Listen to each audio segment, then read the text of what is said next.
गौरी पुत्र गणेश भगवान की जय। बोलिए श्री लक्ष्मी नारायण भगवान जी की जय।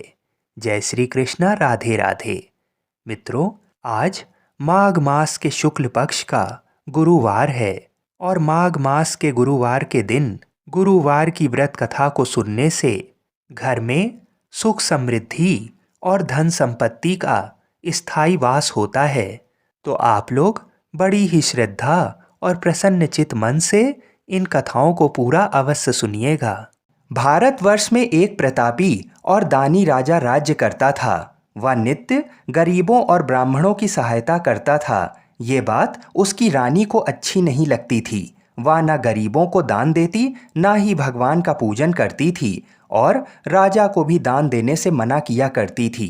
एक दिन राजा शिकार खेलने वन को गए हुए थे, तो रानी महल में अकेले थी। उसी समय बृहस्पति देव साधु वेश में राजा के महल में भिक्षा के लिए गए और भिक्षा मांगी, तो रानी ने भिक्षा देने से इनकार किया और कहा, हे साधु महाराज, मैं तो दान पुण्य से तंग आ गई हूँ। मेरा पति सारा धन लुटाते रहता है। मेरी इच्छा है कि हमारा सारा धन नष्ट हो जाए, फिर ना रहेगा बांस ना बजेगी बांसुरी। साधु ने कहा, देवी तुम तो बड़ी विचित्र हो। धन संतान तो सभी चाहते हैं, पुत्र और लक्ष्मी तो पापी के घर में भी होने चाहिए। यदि तुम्हारे पास अधिक धन है तो भूखों को भोजन दो, प्यासों के लिए प्याऊ लगवाओ, मुसाफिरों के लिए धर्मशालाएं खुलवाओ। तो जो निर्धन अपनी कुंवारी कन्याओं का विवाह नहीं कर सकते हैं, उनका विवाह करा दो। ऐसे और कई काम हैं जिनको करने से तुम्हारा यश लोक परलोक में फैलेगा। परंतु रानी पर उपदेश का कोई भी प्रभाव ना पड़ा। वह बोली, महाराज आप मुझे कुछ ना समझाइए। मैं ऐसा धन नहीं चाहती जो हर जगह बांटती फिरूं। साधु ने उत्तर दिया, यदि तुम्हारी ऐसी इच्छा है तो तथास्तु। तुम ऐसा करना कि बृहस्पतिवार को घर लीप कर पीली मिट्टी से अपना सिर धोकर स्नान करना, भट्टी चढ़ाकर कपड़े धोना। ऐसा करने से आपका सारा धन नष्ट हो जाएगा। इतना कहकर वह साधु महाराज वहां से चल दिए। साधु के अनुसार कही बातों को पूरा करते हुए रानी को केवल 3 बृहस्पतिवार ही बीते थे कि समस्त धन संपत्ति नष्ट हो गई। भोजन के लिए राजा का परिवार तरसने लगा। तब एक दिन राजा ने रानी से बोला कि हे रानी, तुम यहीं रहो, मैं दूसरे देश को जाता हूँ, क्योंकि यहाँ पर सभी लोग मुझे जानते हैं, इसलिए मैं कोई छोटा कार्य नहीं कर सकता। ऐसा कहकर राजा परदेश चला गया। वहाँ वह जंगल से लकड़ी काट कर लाता और शहर में बेचता। इस तरह वह अपना जीवन व्यतीत करने लगा। इधर राजा के परदेश जाते ही रानी और दासी दुखी रहने लगे। एक बार जब रानी और दासी को 7 दिन तक बिना भोजन के रहना पड़ा, तो रानी ने अपनी दासी से कहा, हे दासी, पास ही के नगर में मेरी बहन रहती है, वह बड़ी धनवान है। तू उसके पास जा और कुछ ले आ, ताकि थोड़ी बहुत गुजर बसर हो जाए। दासी रानी के बहन के पास गई। उस दिन गुरुवार था और रानी की बहन उस समय बृहस्पतिवार व्रत की कथा सुन रही थी। दासी ने रानी की बहन को अपनी रानी का संदेश दिया, लेकिन रानी की बड़ी बहन ने कोई उत्तर नहीं दिया। जब दासी को रानी की बहन से कोई उत्तर नहीं मिला, तो वह बहुत दुखी हुई और उसे क्रोध भी आया। दासी ने वापस आकर रानी को सारी बात बता दी। ये सुनकर रानी ने अपने भाग्य को कोसा। उधर रानी की बहन ने सोचा कि मेरी बहन की दासी आई थी, परंतु मैं उससे नहीं बोली, इससे वह बहुत दुखी हुई होगी। कथा सुनकर और पूजन समाप्त करके वह अपनी बहन के घर आई और कहने लगी, हे बहन, मैं बृहस्पतिवार का व्रत कर रही थी। तुम्हारी दासी मेरे घर आई थी, परंतु जब तक कथा होती तब तक ना तो उठते हैं और ना ही बोलते हैं, इसलिए मैं कुछ नहीं बोली। कहो, दासी क्यों आई थी? रानी बोली, बहन तुमसे क्या छुपाऊं, हमारे घर में खाने तक को अनाज नहीं था। ऐसा कहते कहते रानी की आंखें भर आईं। उसने दासी समेत पिछले 7 दिनों से भूखे रहने तक की बात अपनी बहन को विस्तार पूर्वक सुना दी। रानी की बहन बोली, देखो बहन, भगवान बृहस्पति देव सबकी मनोकामनाओं को पूर्ण करते हैं। देखो, शायद तुम्हारे घर में अनाज रखा हो। पहले तो रानी को विश्वास नहीं हुआ, पर बहन के आग्रह करने पर उसने अपनी दासी को अंदर भेजा तो उसे सचमुच अनाज से भरा एक घड़ा मिल गया। ये देखकर दासी को बड़ी हैरानी हुई। दासी रानी से कहने लगी, हे रानी, जब हमको भोजन नहीं मिलता तो हम व्रत ही तो करते हैं, इसलिए क्यों ना इनसे व्रत और कथा की विधि पूछ ली जाए ताकि हम भी व्रत कर सकें। तब रानी ने अपनी बहन से बृहस्पतिवार व्रत के बारे में पूछा। उसकी बहन ने बताया, बृहस्पतिवार के व्रत में चने की दाल और मुनक्का से भगवान विष्णु का केले की जड़ में पूजन करें तथा दीपक जलाएं, व्रत कथा सुने और पीला भोजन ही करें। इससे बृहस्पति देव प्रसन्न होते हैं। व्रत और पूजन विधि बताकर रानी की बहन अपने घर को लौट गई। 7 दिन के बाद जब गुरुवार आया तो रानी और दासी ने व्रत रखा। घुड़साल में जाकर चना और गुड़ लेकर आई, फिर उससे केले की जड़ तथा विष्णु भगवान का पूजन किया। अब पीला भोजन कहाँ से आए, इस बात को लेकर दोनों बहुत दुखी थीं। चूंकि उन्होंने व्रत रखा था इसलिए बृहस्पति देव उनसे प्रसन्न थे, इसलिए वे एक साधारण व्यक्ति का रूप धरकर 2 थालों में सुंदर पीला भोजन दासी को दे गए। भोजन पाकर दासी प्रसन्न हुई और फिर रानी के साथ मिलकर भोजन को ग्रहण किया। उसके बाद वे सभी गुरुवार को व्रत और पूजन करने लगीं। बृहस्पति देव भगवान की कृपा से उनके पास फिर से धन संपत्ति आ गई, परंतु रानी फिर से पहले की तरह आलस्य करने लगी। तब दासी बोली, देखो रानी, तुम पहले भी इस प्रकार आलस्य करती थी, तुम्हें धन रखने में कष्ट होता था, इस कारण सभी धन नष्ट हो गया, और अब जब भगवान बृहस्पति देव की कृपा से धन मिला है तो तुम्हें फिर से आलस्य होता है। रानी को समझाते हुए दासी कहती है कि बड़ी मुसीबतों के बाद हमने ये धन पाया है, इसलिए हमें दान पुण्य करना चाहिए, भूखे मनुष्यों को भोजन कराना चाहिए और धन को शुभ कार्यों में खर्च करना चाहिए, जिससे तुम्हारे कुल का यश बढ़ेगा, स्वर्ग की प्राप्ति होगी और पितृ प्रसन्न होंगे। दासी की बात मानकर रानी अपना धन शुभ कार्यों में खर्च करने लगी, जिससे पूरे नगर में उसका यश फैलने लगा। बृहस्पतिवार व्रत कथा के बाद श्रद्धा के साथ आरती की जानी चाहिए। इसके बाद प्रसाद बांटकर उसे ग्रहण करना चाहिए। एक दिन राजा दुखी होकर जंगल में एक पेड़ के नीचे आसन जमाकर बैठ गया। वह अपनी दशा को याद करके व्याकुल होने लगा। बृहस्पतिवार का दिन था। एकाएक उसने देखा कि निर्जन वन में एक साधु प्रकट हुए। वह साधु वेश में स्वयं बृहस्पति देवता थे। लकड़हारे के सामने जाकर बोले, हे लकड़हारे, इस सुनसान जंगल में तू चिंता मग्न क्यों बैठा है? लकड़हारे ने दोनों हाथ जोड़कर प्रणाम किया और उत्तर दिया, महात्मा जी, आप सब कुछ जानते हैं, मैं क्या कहूँ। ये कहकर रोने लगा और साधु को अपनी आत्मकथा सुनाई।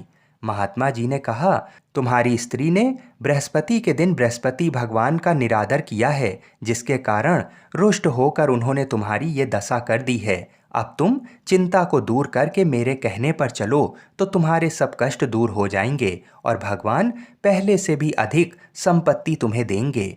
तुम बृहस्पति के दिन कथा किया करो। 2 पैसे के चने मुनक्का लाकर उसका प्रसाद बनाओ और शुद्ध जल से लोटे में शक्कर मिलाकर अमृत तैयार करो।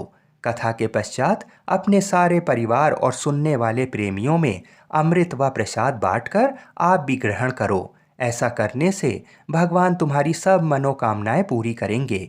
साधु के ऐसे वचन सुनकर लकड़हारा बोला, हे प्रभु, मुझे लकड़ी बेचकर इतना पैसा नहीं मिलता जिससे भोजन के उपरांत कुछ बचा सकूं। मैंने रात्रि में अपनी स्त्री को व्याकुल देखा है, मेरे पास कुछ भी नहीं जिससे मैं उसकी खबर मंगा सकूं। साधु ने कहा, हे लकड़हारे, तुम किसी बात की चिंता मत करो। बृहस्पति के दिन तुम रोजाना की तरह लकड़ियां लेकर शहर को जाओ। तुमको रोज से दुगना धन प्राप्त होगा, जिससे तुम भली भांति भोजन कर लोगे तथा बृहस्पति देव की पूजा का सामान भी आ जाएगा। इतना कहकर साधु अंतर ध्यान हो गए। धीरे धीरे समय व्यतीत होने पर फिर वही बृहस्पतिवार का दिन आया। लकड़हारा जंगल से लकड़ी काटकर किसी शहर में बेचने गया। उसे उस दिन और दिन से अधिक पैसा मिला। राजा ने चना गुड़ आदि लाकर गुरुवार का व्रत किया। उस दिन से उसके सभी कलेश दूर हुए। परंतु जब दोबारा गुरुवार का दिन आया तो बृहस्पतिवार का व्रत करना भूल गया। इस कारण बृहस्पति भगवान नाराज हो गए। उस दिन उस नगर के राजा ने विशाल यज्ञ का आयोजन किया तथा शहर में ये घोषणा करा दी कि कोई भी मनुष्य अपने घर में भोजन ना बनावे, ना आग जलावे, समस्त जनता मेरे यहाँ भोजन करने आए। इस आज्ञा को जो नहीं मानेगा उसे फांसी की सजा दी जाएगी। इस तरह की घोषणा संपूर्ण नगर में करवा दी गई। राजा की आज्ञा अनुसार शहर के सभी लोग राजा की आज्ञा अनुसार शहर के सभी लोग भोजन करने गए, लेकिन लकड़हारा कुछ देर से पहुंचा, इसलिए राजा उसको अपने साथ घर लिवा ले गए और वहां ले जाकर भोजन करा रहे थे तो रानी की दृष्टि उस खूंटी पर पड़ी जिस पर उसका हार लटका हुआ था। वह वहां पर दिखाई नहीं दिया। रानी ने निश्चय किया कि मेरा हार इस मनुष्य ने चुरा लिया है। उसी समय सिपाहियों को बुलाकर उसको कारागार में डलवा दिया। जब लकड़हारा कारागार में पड़ गया और बहुत दुखी होकर विचार करने लगा कि ना जाने कौन से पूर्व जन्म के कर्म से मुझे ये दुख प्राप्त हुआ है, और उसी साधु को याद करने लगा जो कि जंगल में मिला था।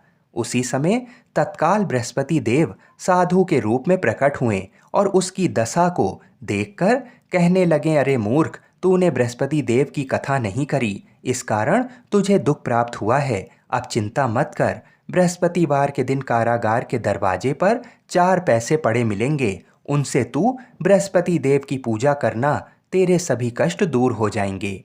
बृहस्पति के दिन उसे 4 पैसे मिले।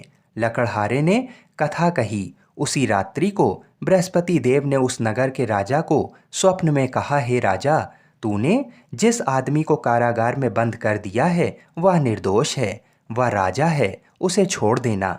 रानी का हार उस खूंटी पर लटका है, अगर तू ऐसा नहीं करेगा तो मैं तेरे राज्य को नष्ट कर दूंगा।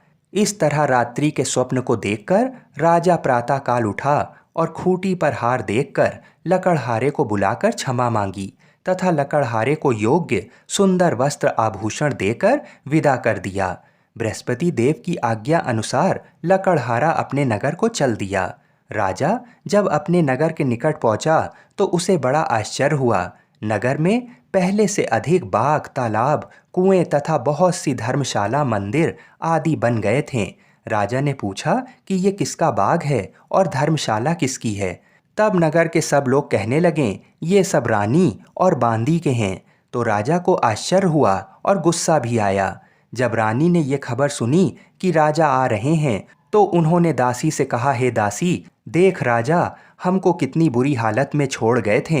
हमारी ऐसी हालत देखकर वह लौट ना जाएं, इसलिए तू दरवाजे पर खड़ी हो जा। आज्ञा अनुसार दासी दरवाजे पर खड़ी हो गई। राजा आए तो उन्हें अपने साथ ले गई। तब राजा ने क्रोध करके अपनी रानी से पूछा कि ये धन तुम्हें कैसे प्राप्त हुआ। तब उन्होंने कहा कि हमें ये सब धन बृहस्पति देव के इस व्रत के प्रभाव से प्राप्त हुआ है। राजा ने निश्चय किया कि 7 रोज बाद तो सभी बृहस्पति देव का पूजन करते हैं, परंतु मैं प्रतिदिन दिन में 3 बार कहानी तथा रोज व्रत किया करूंगा।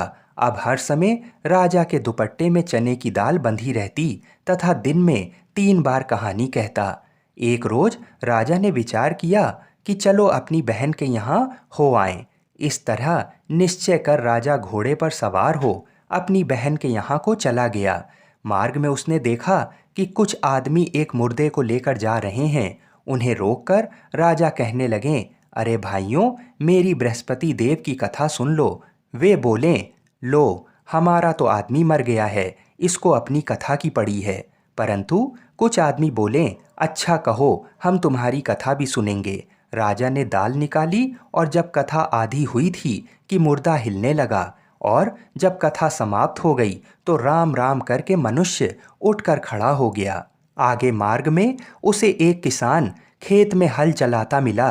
राजा ने उसे देख और उससे बोला, अरे भैया, तुम मेरी बृहस्पतिवार की कथा सुन लो। किसान बोला, जब तक मैं तेरी कथा सुनूंगा तब तक 4 हरैया खेत जोत लूंगा। जा अपनी कथा किसी और को सुनाना। इस तरह राजा आगे चलने लगा।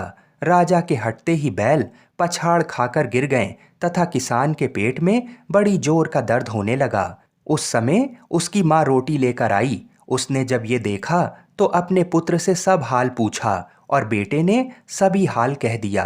तो बुढ़िया दौड़ी दौड़ी उस घुड़सवार के पास गई और उससे बोली कि मैं तेरी कथा सुनूंगी, तू अपनी कथा मेरे खेत पर चलकर ही कहना। राजा ने बुढ़िया के खेत में जाकर कथा कही, जिसके सुनते ही वह बैल उठ खड़े हुए तथा किसान के पेट का दर्द भी बंद हो गया। राजा अपनी बहन के घर पहुंच गया। बहन ने भाई की खूब मेहमानी की। दूसरे रोज प्रातःकाल राजा जागा तो वह देखने लगा कि सब लोग भोजन कर रहे हैं। राजा ने अपनी बहन से कहा, ऐसा कोई मनुष्य है जिसने भोजन नहीं किया हो? मेरी बृहस्पतिवार की कथा सुन ले। बहन बोली, हे भैया, ये देश ऐसा ही है कि पहले यहाँ लोग भोजन करते हैं, बाद में अन्य काम करते हैं। अगर कोई पड़ोस में हो तो देख आओ। वह ऐसा कहकर देखने चली गई, परंतु उसे कोई ऐसा व्यक्ति नहीं मिला जिसने भोजन ना किया हो। अतः वह एक कुम्हार के घर गई जिसका लड़का बीमार था। उसे मालूम हुआ कि उनके यहाँ 3 रोज से किसी ने भोजन नहीं किया है। रानी ने अपने भाई की कथा सुनने के लिए कुम्हार से कहा और वह तैयार हो गया। राजा ने जाकर बृहस्पतिवार की कथा कही, जिसको सुनकर उसका लड़का ठीक हो गया। अब तो राजा की प्रशंसा होने लगी। एक रोज राजा ने अपनी बहन से कहा कि हे बहन, हम अपने घर को जाएंगे, तुम भी तैयार हो जाओ। राजा की बहन ने अपनी सास से कहा। सास ने कहा, हाँ चली जाओ, परंतु अपने लड़के को मत ले जाना, क्योंकि तेरे भाई की कोई औलाद नहीं है। बहन ने अपने भैया से कहा, हे भैया, मैं तो चलूंगी, पर कोई बालक नहीं आएगा। राजा बोला, जब कोई बालक नहीं चलेगा तब तुम ही क्या करोगी? बड़े दुखी मन से राजा अपने नगर को लौट आया। राजा ने अपनी रानी से कहा, हम निर्वंशी हैं, हमारा मुंह देखने का धर्म नहीं है और कुछ भोजन आदि नहीं किया। रानी बोली, हे प्रभु, बृहस्पति देव ने हमें सब कुछ दिया है, वह हमें औलाद अवश्य देंगे।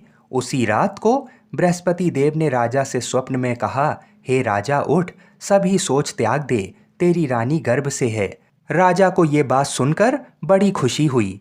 9वें महीने में रानी के गर्भ से एक सुंदर पुत्र पैदा हुआ। तब राजा बोला, हे रानी, स्त्री बिना भोजन के रह सकती है, पर बिना कहे नहीं रह सकती। जब मेरी बहन आवे तो तुम उससे कुछ कहना मत। रानी ने सुनकर हाँ कर दिया। जब राजा की बहन ने ये शुभ समाचार सुना तो वह बहुत खुश हुई तथा बधाई लेकर अपने भाई के यहाँ आई। तभी रानी ने कहा, घोड़ा चढ़कर तो नहीं आई, गधा चढ़ी आई। राजा की बहन बोली, भाभी, मैं इस प्रकार ना कहती तो तुम्हें औलाद कैसे मिलती? बृहस्पति देव ऐसे ही हैं, जैसे जिसके मन में कामनाएं हैं सभी को पूर्ण करते हैं। जो सद्भावना पूर्वक बृहस्पतिवार का व्रत करता है एवं कथा पढ़ता है अथवा सुनता है, दूसरों को सुनाता है, बृहस्पति देव उसकी सभी मनोकामना पूर्ण करते हैं। भगवान बृहस्पति देव उसकी सदैव रक्षा करते हैं। संसार में जो मनुष्य सद्भावना से भगवान जी का पूजन व्रत सच्चे हृदय से करते हैं तो उनकी सभी मनोकामनाएं पूर्ण करते हैं। जैसी सच्ची भावना से रानी और राजा ने उनकी कथा का गुणगान किया तो उनकी सभी इच्छाएं बृहस्पति देव जी ने पूरी की। इसलिए पूर्ण कथा सुनने के बाद प्रसाद लेकर जाना चाहिए। हृदय से उसका मनन करते हुए जयकारा बोलना चाहिए। बोलो बृहस्पति देव की जय। बोलिए श्री लक्ष्मी नारायण भगवान की जय। बोलिए भगवान विष्णु की जय। बोलिए श्री राधा कृष्ण भगवान की जय। बोलिए श्री तुलसी शालिग्राम की जय। जय जय श्री राधे। आइए अब मनोकामनाओं को पूरी करने वाली बृहस्पति देव जी की कथा को सुनते हैं। प्राचीन काल में एक ब्राह्मण रहता था। वह बहुत निर्धन था। उसके कोई संतान नहीं थी। उसकी स्त्री बहुत मलिनता के साथ रहती थी। वह ना तो स्नान करती, ना किसी देवता का पूजन करती थी। इससे ब्राह्मण देवता बड़े दुखी थे। बेचारे बहुत कुछ कहते थे, किंतु उसका कुछ परिणाम नहीं निकलता था। भगवान की कृपा से ब्राह्मण की स्त्री के कन्या रूपी रत्न पैदा हुआ। कन्या बड़ी होने पर प्रातः स्नान करके विष्णु भगवान का जाप व बृहस्पतिवार का व्रत करने लगी। अपने पूजन पाठ को समाप्त करके विद्यालय जाती तो अपनी मुट्ठी में जौ भर कर ले जाती और पाठशाला के मार्ग में डालती जाती। जब वह पाठशाला से लौटती तो ये जौ स्वर्ण के हो जाते थे और वह लौटते समय उनको बीनकर घर ले जाती थी। एक दिन वह बालिका सूप में उस सोने के जौ को फटक कर साफ कर रही थी कि उसके पिता ने ये करते हुए देख लिया और कहा, बेटी, सोने के जौ के लिए सोने का सूप होना चाहिए। दूसरे दिन बृहस्पतिवार था। इस कन्या ने बृहस्पतिवार का व्रत रखा और बृहस्पति देव से प्रार्थना करके कहा, मैंने आपकी पूजा सच्चे मन से की हो तो मेरे लिए सोने का सूप दे दो। बृहस्पति देव ने उसकी प्रार्थना स्वीकार कर ली। रोजाना की तरह वह कन्या जौ फैलाती हुई जाने लगी। जब लौटकर जौ बीन रही थी तो बृहस्पति देव की कृपा से सोने का सूप मिला। उसे वह घर ले आई और उसमें जौ साफ करने लगी, परंतु उसकी माँ का वही ढंग रहा।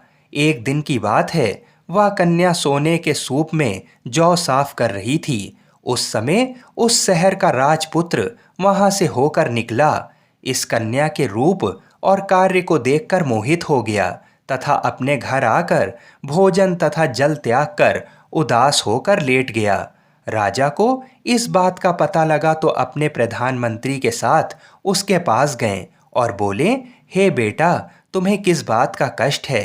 किसी ने अपमान किया है अथवा और कारण हो सो कहो, मैं वही कार्य करूँगा जिससे तुम्हें प्रसन्नता हो। अपने पिता की राजकुमार ने बातें सुनी तो वह बोला, मुझे आपकी कृपा से किसी बात का दुख और कष्ट नहीं है। किसी ने मेरा अपमान नहीं किया है, परंतु मैं उस लड़की से विवाह करना चाहता हूँ जो सोने के सूप में जौ साफ कर रही थी। ये सुनकर राजा आश्चर्य में पड़ गए और बोले, बेटा, इस तरह की कन्या का पता तुम ही लगाओ, मैं उसके साथ तुम्हारा विवाह अवश्य ही करवा दूंगा। राजकुमार ने उस लड़की के घर का पता बतलाया। तब मंत्री उस लड़की के घर गए और ब्राह्मण देवता को सभी हाल बताया। ब्राह्मण देवता राजकुमार के साथ अपनी कन्या का विवाह करने के लिए तैयार हो गए तथा विधि विधान के अनुसार ब्राह्मण की कन्या का विवाह राजकुमार के साथ हो गया। कन्या के घर से जाते ही पहले की भांति उस ब्राह्मण देवता के घर में गरीबी का निवास हो गया।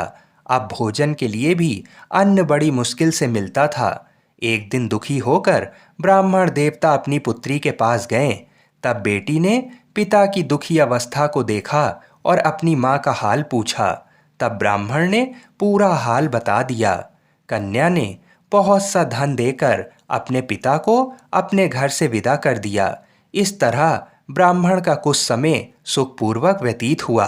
कुछ दिन बाद वह फिर वही हाल का हो गया।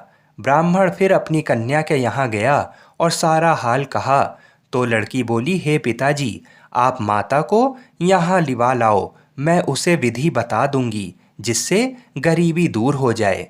वह ब्राह्मण देवता अपनी स्त्री को साथ लेकर पहुँचे तो अपनी माँ को वह लड़की समझाने लगी, हे माँ, तुम प्रातः काल प्रथम स्नान आदि करके विष्णु भगवान का पूजन करो तो तुम्हारी सब दरिद्रता दूर हो जाएगी।